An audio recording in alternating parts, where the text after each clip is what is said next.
And I thought we started off on a wonderful, even though slightly unusual note. We adopted a father for the dialogue. Your Excellency, we now share the love and wisdom of a common father which binds South Sudan in a very special brotherhood with 35 countries. I think that was a wonderful way to start yesterday. The inspiring message from Aung San Suu Kyi was, I think, a great beginning for this dialogue. And there were three things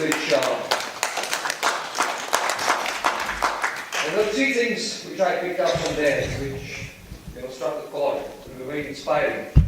When she spoke about democracy for Burma and for other countries, she said we need to be independent from our own weaknesses.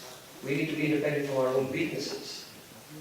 Then she talked about the various players in a democracy. She spoke about the family, military, politicians, judiciary, the various players, and then she went on to say that the family, in her mind, was the most important player in a democracy.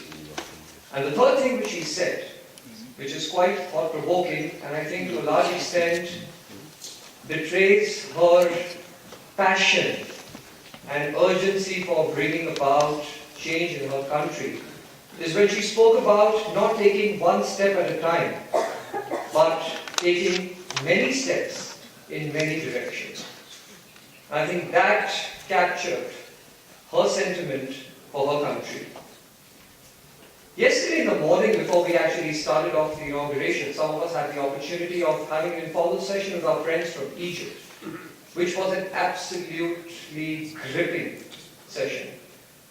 We heard about the situation in Egypt, what's happening, and the highlight was when one of the senior ladies over there, and I can see her in the audience right now, at the end of it, she said to us, "With your ideas and guidance, we hope to leave here with a vision and plan for our country."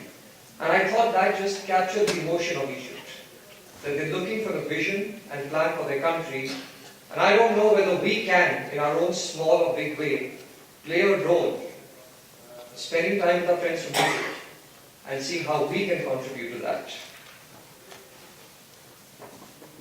Yesterday in the evening, I met a young man from Egypt and I started chatting with him and I said, "So, are you part of the revolution?" He said, "Yes, I'm in the revolution." I said, "Is it difficult?" He said, "Well, I have revolution marks on my body." I said, "Really?" He said, "I have a bullet in my leg. A bullet wound in my leg." I said, "Does that scare you?" And he went on to say, "No. At the worst, I'll die." That's the kind of commitment and involvement people have come here with. I think we are not only lucky to have interaction with these people, but we also owe it to them to listen to them deeply and connect with them to see what best we can do with them and for them.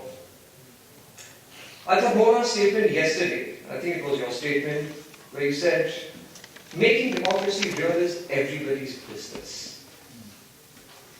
And I think that just captured the fact that every dreamer is also a doer. That making democracy real is everybody's business. And I think Raj Mohan put it beautifully when he said, let's go back with a strategy, no matter how big or small, but let it be a clear one. And I think the need to act beyond this dialogue is most important. Now there's a lot that can be said about what was discussed yesterday, there's a lot that can be said about democracy, but I will only say to you what Elizabeth Taylor said to each of her 9 husbands. I will not keep you long.